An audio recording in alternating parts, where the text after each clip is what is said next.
आदाब, नमस्कार, सत श्री अकाल, जोहार। आप देख रहे हैं नया भारत टीवी 24। मैं हूं आपके साथ अशरफ खान समीर।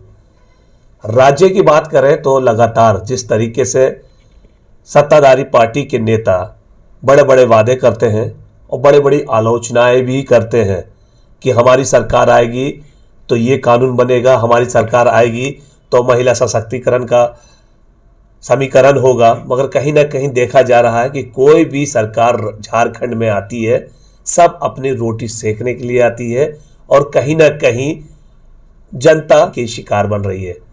आपको बताना चाहेंगे कहीं और की नहीं, आज जिस तरीके से नगड़ी ब्लॉक अंचल कार्यालय के अंदर जो ग्रामीण लोग और समाज सेवी और जिला परिषद व एमआईएम के नेता लोग वहां पहुंचे और एक प्रधानाध्यापक के खिलाफ गिरफ्तारी के लिए मांग की।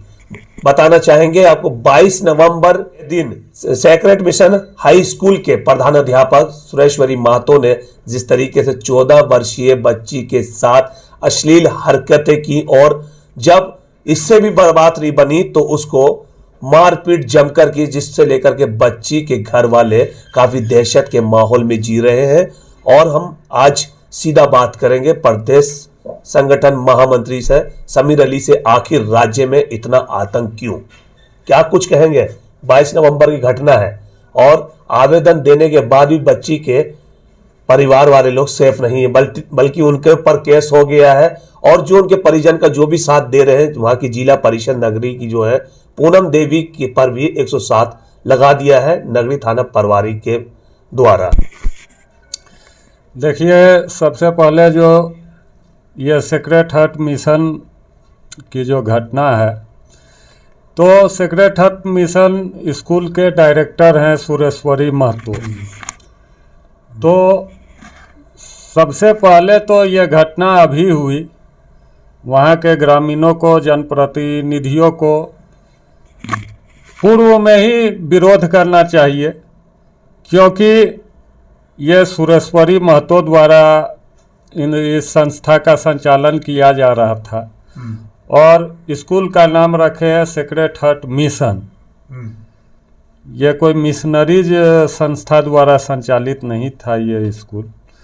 तो कहीं ना कहीं गुमराह किया जा रहा था। तो इसको तो ग्रामीणों को और जनप्रतिनिधियों को पहले ही इसका विरोध करना चाहिए था। और ऐसी घटना होने के बाद आज तक स्कूल को शिक्षा विभाग के पदाधिकारियों द्वारा, स्थानीय प्रशासन द्वारा सील नहीं किया गया है, बंद नहीं किया गया है। यह सरासर अनुचित है। और यह घटना 22 नवंबर को घटी। पीड़ित के अभिभावकों ने 22 नवंबर को स्थानीय थाना को सूचना दिया और पूर्व में भी नगरी के सभी बुद्धिजीवियों ने, समाज सेवकों ने इस घटना का विरोध में नगरी में मार्च निकाला था, बाजार से लेकर थाना मोड़ तक। और तमाम समाज सेवी नगरी थाना प्रभारी से बार बार संपर्क करते रहे, निवेदन करते रहे। थाना प्रभारी द्वारा आश्वासन दिया जाता रहा कि जांच चल रही है, कानूनी कार्रवाई जारी है, यथाशीघ्र अभियुक्तों की गिरफ्तारी होगी। लेकिन इस कोरा आश्वासन के बाद थक हार कर जब ग्रामीणों ने और क्षेत्र के समाज सेवियों ने और पीड़ित के अभिभावकों ने शनिवार को जब इसकी आज के धरना प्रदर्शन का सूचना प्रखंड विकास पदाधिकारी को दिया कि थाना प्रभारी लापरवाही बरत रहे, स्थानीय थाना स्तर से लापरवाही बरता जा रहा है, जिसके विरोध में हम लोग धरना प्रदर्शन करेंगे। तो भारतीय संविधान ने तमाम भारतीयों को ये अधिकार दिया है कि यदि शासन प्रशासन आपके प्रति उदासीन रवैया अपनाए, लापरवाही बरते, तो आप शांतिपूर्ण अपने अधिकारों का प्रयोग करके धरना प्रदर्शन के माध्यम से अपना आवाज़ उठा सकते हैं। इस अधिकार को थाना प्रभारी द्वारा कुचलने का प्रयास किया गया, जिसके तहत उन्होंने जो लोग पीड़ित परिवार का साथ दे रहे हैं, जितने भी समाज सेवी, शायद 7 या 8 पीड़ित परिवार के अभिभावक को लेकर तमाम लोगों को 107 का नोटिस देकर एक समझिए कि दमनकारी नीति अपनाने का प्रयास किया गया कि एक तो कार्रवाई नहीं करेंगे और अपने अधिकार को यदि मांगोगे तो मांगने से भी महरूम कर देंगे। इस नियत से तमाम लोगों पर 107 की कार्रवाई हेतु नोटिस किए हैं। मैं सबसे पहले धन्यवाद देना चाहूँगा, सलाम करना चाहूँगा स्थानीय जिला परिषद सदस्य पूनम देवी जी और उनके पति बजरंग महतो जी को, जिन्होंने जाति और पार्टी तमाम चीज़ों से ऊपर उठकर शोषित का साथ दिया और उनके लिए न्याय के लिए कदम से कदम मिलाकर और हर स्तर पर लड़ाई लड़ रहे हैं। अच्छा, मेरा एक सवाल है आपसे कि नगड़ी थाना प्रभारी, लोगों का आरोप है नगड़ी थाना प्रभारी जो है वो बड़े सोर्स पे रिव्यू वाले हैं। अगर कोई उन पर गाज गिरती है तो बड़े बड़े नेता लोग उनको सपोर्ट करते हैं। आखिर क्या वजह है? ऐसे थाना प्रभारी का इतना तालमेल इतना ऊपर तक कहां तक पहुंचा और कैसे पहुंचा?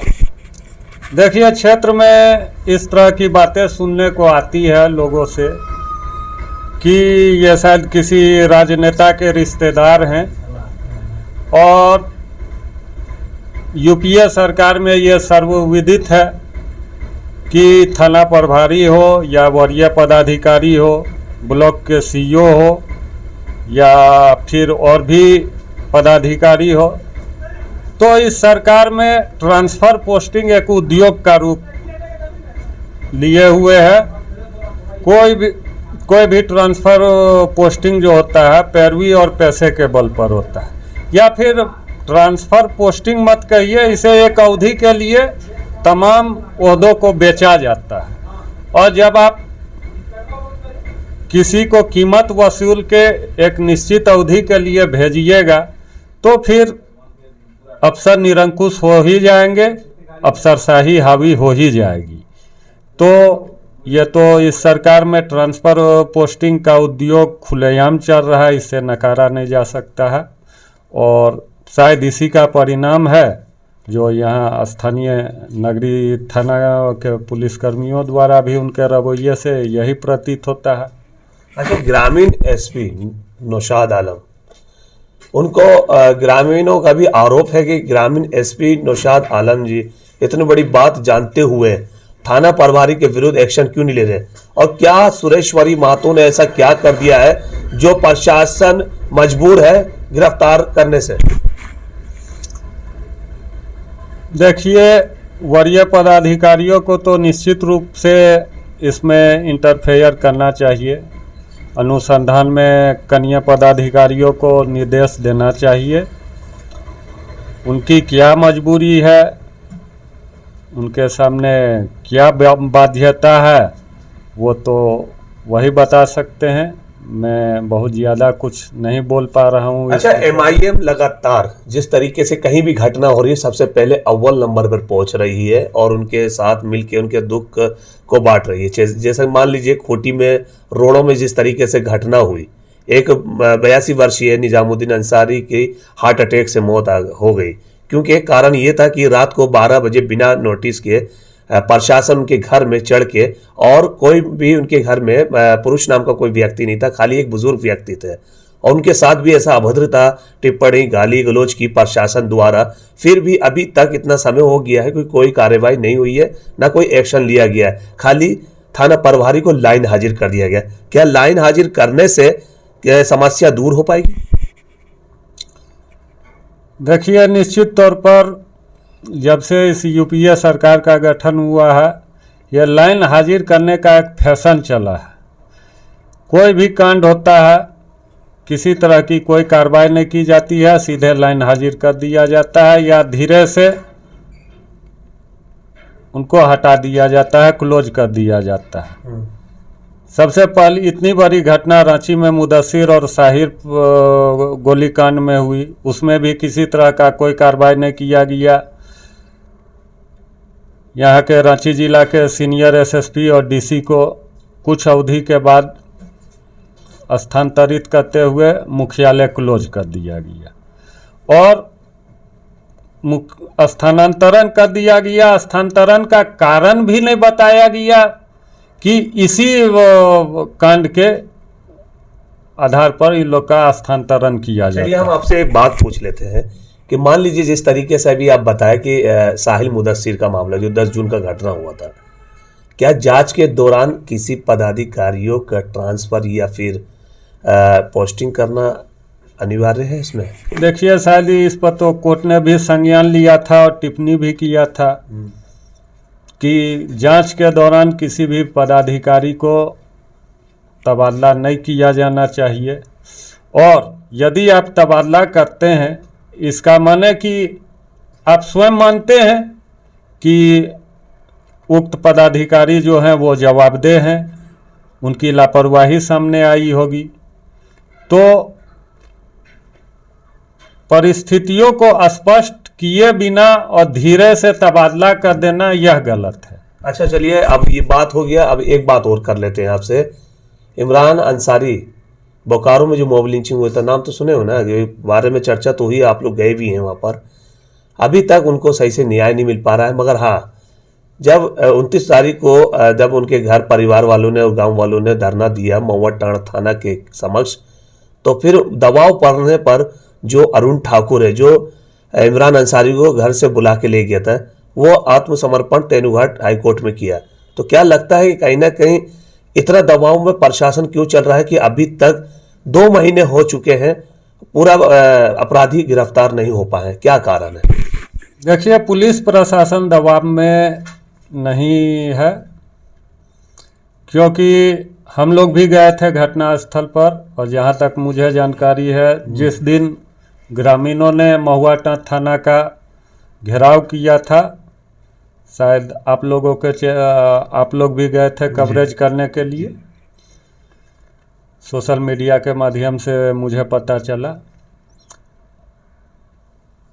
तो उस दिन तक अरुण ठाकुर ने जो आत्मसमर्पण किया बोकारो कोर्ट में, घेराव के 48 घंटा के बाद किया, लेकिन 48 घंटा पहले तक वहाँ के थाना प्रभारी का बयान था कि जो अभियुक्त हैं वो दूसरे राज्य पुलिस दबाव में भाग गए। लेकिन 48 घंटा के अंदर मामला बढ़ता देख जो अभियुक्त है वो आके कोर्ट में आत्मसमर्पण कर देता है। तो इसमें पुलिस पदाधिकारियों पर दबाव की बात तो नहीं कहीं से नज़र आती है, लेकिन एक चीज़ का आभास जरूर होता है कि मिली भगत चल रही है। जब पदाधिकारियों पर दबाव पड़ा तो 48 घंटा में अभियुक्त आके आत्मसमर्पण कर देता है, और जब तक दबाव नहीं पड़ रहा था तब तक खुला सांड की तरह अभियुक्त घूम रहे थे, ना पुलिस पदाधिकारी के हाथ लग रहे थे और ना अभियुक्त जो है वो खुले सांड की तरह घूम रहे थे। चलिए बात कर लेते हैं और भी। अब से 2-2.5 साल तकरीबन मेरे हिसाब से हो रहा है कि अपर बाजार में सचिन वर्मा की भी मॉब लिंचिंग कर दी गई थी, मार पीट करके उसको अधमरा कर दिया था और कोतवाली थाने में उसको गिरफ्तार करवा दिया था, ताकि सारा ढिकरा प्रशासन पे फूटे। कहीं ना कहीं आप जैसा बोले कि प्रशासन दबाव में नहीं रहता है, कहीं कहीं प्रशासन अच्छे मोड में भी रहता है, कहीं कहीं ऐसा होता है कि पॉलिटिशियन के दबाव में रहता है। मगर सचिन वर्मा का भी मॉब लिंचिंग हुआ, अभी तक उस पर भी कोई कार्रवाई सही से नहीं हो पाई, ना उसके परिवार वालों को कोई मुआवजा मिल पाया।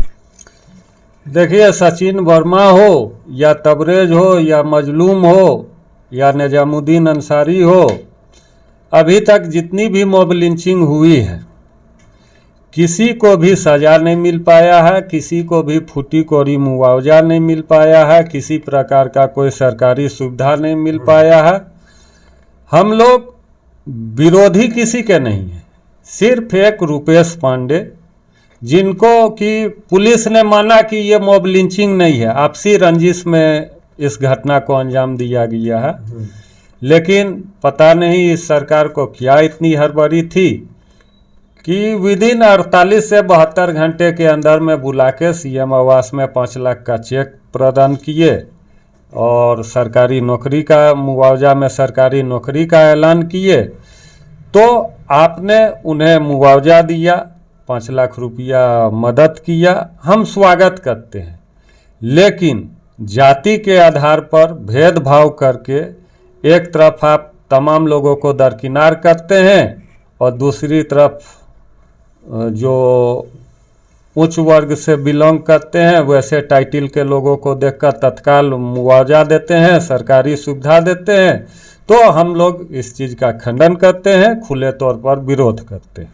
अच्छा, मॉब लिंचिंग पर राज्य सरकार जब सत्ता में आने से पहले बताया गया था कि मॉब लिंचिंग पर सबसे पहले कानून बनाएंगे अगर हमारी सरकार गठबंधन की आती है। गठबंधन की सरकार भी आगे, अल्पसंख्यक दलित आदिवासियों ने चुनकर लाए, उनको एक एक वोट दे करके आज इस मुकाम पे पहुंचा दिया। मॉब लिंचिंग पर कानून भी बनता है, फिर कुछ दिन बाद में पता लगता है कि मॉब लिंचिंग वाला जो बिल है वो वापस ले लिया जाता है। कहीं ना कहीं ये नहीं लगता है कि भाजपा ही सरकार चला रही है? जी बिल्कुल। इस सरकार के चुनाव से पूर्व चुनावी घोषणा पत्र में था कि पहले कैबिनेट में सरना कोड लागू करेंगे, मॉब लिंचिंग पर कानून बनाएंगे और स्थानीय नियोजन नीति 1932 का खतियान लागू करेंगे। सरना कोड कैबिनेट से पास करके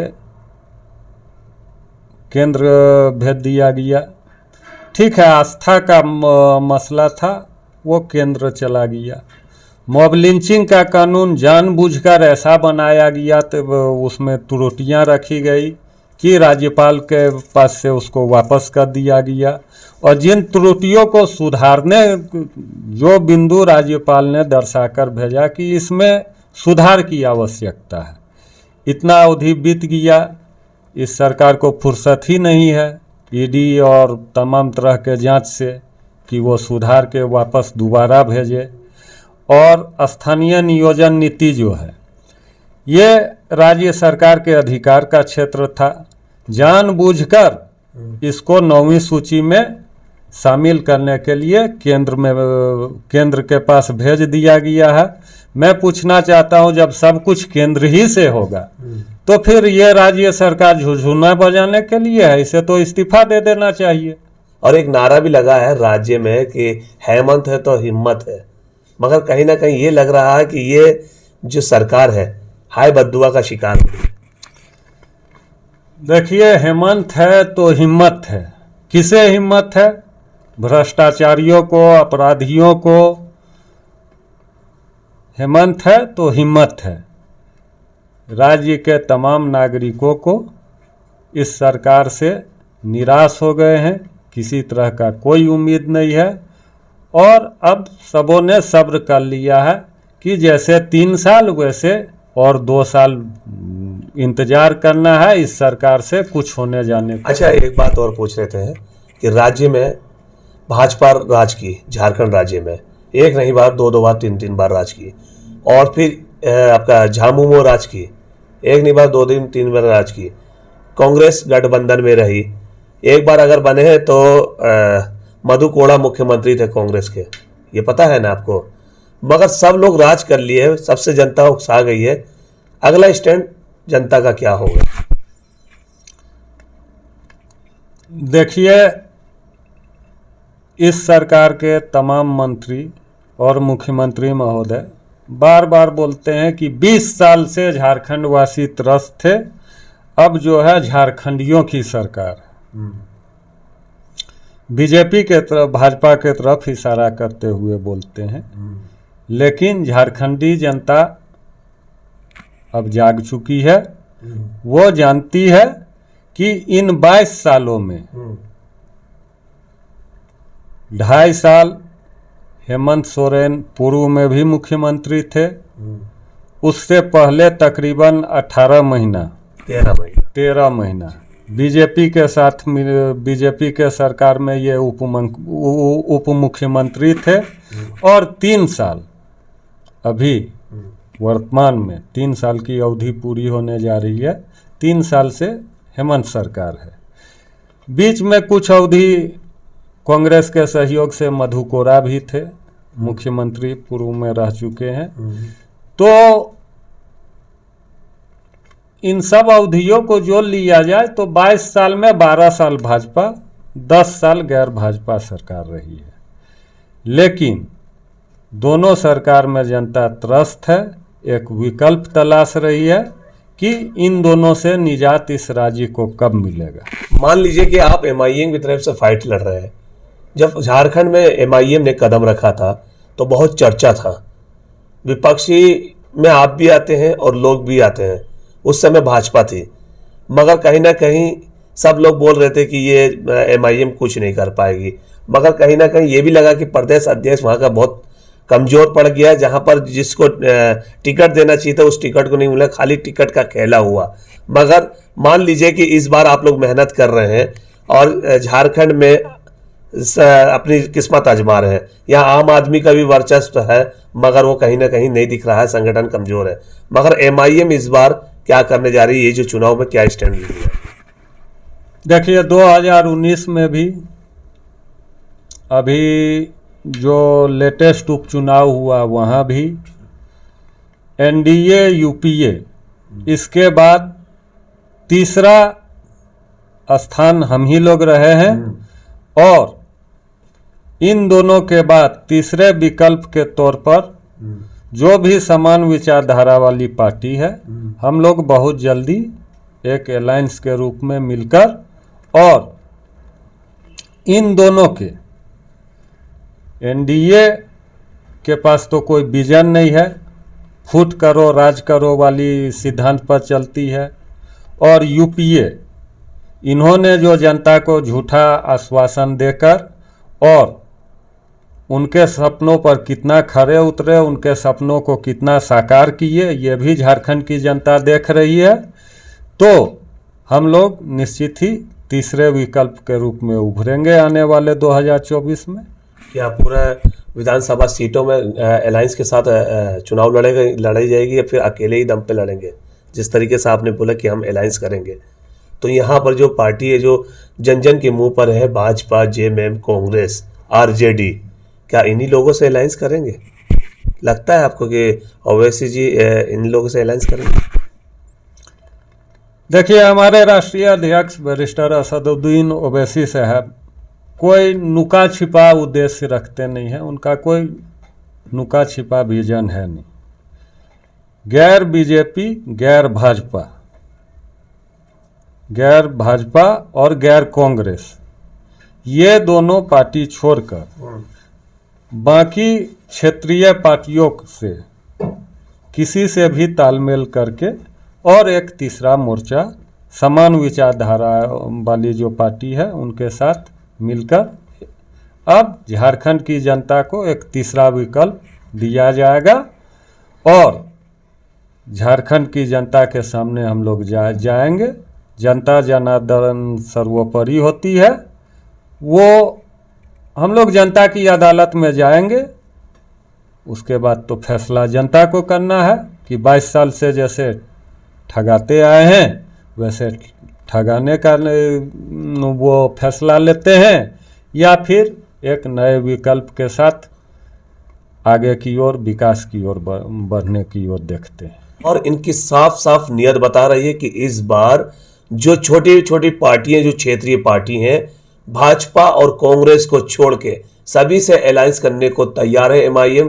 बाकायदा शर्त यह है कि जिस तरीके से जनता का शोषण किया जा रहा है, या फिर मान लीजिए जिस तरीके से प्रलोभन, आज जो भी पार्टी आती है, सत्ताधारी आती हैं और अपना अपना प्रलोभन देती, मगर आज तक पूरा नहीं हो पाया है। मगर कहीं ना कहीं इनका कहने का विचार है, जहां तरीके सहबुद्दी है, कि अगर हम लोग की सरकार आती है, चाहे गठबंधन में सरकार आती है, जो जो हम लोग वादा करेंगे उस पर हम खरा उतरने का कोशिश करेंगे। तो क्या लगता है अगर मान लीजिए आपकी सरकार झारखंड में आ जाती है, गठबंधन की सरकार बन जाती है, अलायंस जब करोगे, तो क्या लगता है कि सबसे पहले आप कौन सी ऐसी प्राथमिकता होगी जिस पर आप सबसे पहले झारखंड में करेंगे? सबसे पहले मॉब लिंचिंग पर कड़ा कानून लाया जाएगा, क्योंकि जब किसी का मॉब लिंचिंग होता है तो एक इंसान का हत्या नहीं किया जाता है, इंसानियत की हत्या होती है जी। निश्चित रूप से हम लोग सरना धर्म कोड को लागू करेंगे, स्थानीय नियोजन नीति लागू करेंगे, सेंट्रल से भी क्योंकि आप तो राज्य में हैं और कहीं ना कहीं MIM के कितने सांसद हैं जो इस बात पर आपकी सहमति हुंकार भरेंगे संसद में, क्योंकि मामला यही है कि राज्य में पास तो हो जाता है, सेंट्रल में जाके कहानी अटक जाती है। देखिए, हमारे बैरिस्टर साहब ने मांडर में ही हुंकार भर दिया था सरना धर्म कोड पे। और रही बात स्थानीय नियोजन नीति, तो आदिवासी, मूलवासी, दलित और अल्पसंख्यकों का आवाज़ उठाने वाला उनसे मुखर कोई नेता हिंदुस्तान में नहीं है। चलिए, बहुत बहुत धन्यवाद। लगातार जिस तरीके से बातें हम लोगों के बीच में झारखंड प्रदेश संगठन महामंत्री समीर अली ने रखी और अपने विस्तार से सारी जानकारी प्राप्त दी, मैं नया भारत टीवी 24 के दर्शकों से अपील करूंगा, जितने भी लोग ये वीडियो को देख रहे हैं ज़्यादा से ज़्यादा शेयर करें और अपनी कमेंट, अपनी राय देना ना भूलें। हम लोगों को पता चलेगा कि इस वीडियो को लोगों ने कितना पसंद किया, ये लोगों ने क्या अपनी बातें रखी। अगर कोई पर्सन अगर छूट गया है हमसे तो वो कमेंट बॉक्स में जरूर दें, ताकि अगली नेक्स्ट वीडियो में हम इनसे सवाल कर सकें। आगे की अपडेट पाने के लिए बने रहें मेरे साथ, फिर एक नई वीडियो के साथ आपसे रूबरू करेंगे। तब तक के लिए लेंगे आपसे अलविदा। जय हिंद, जय भारत।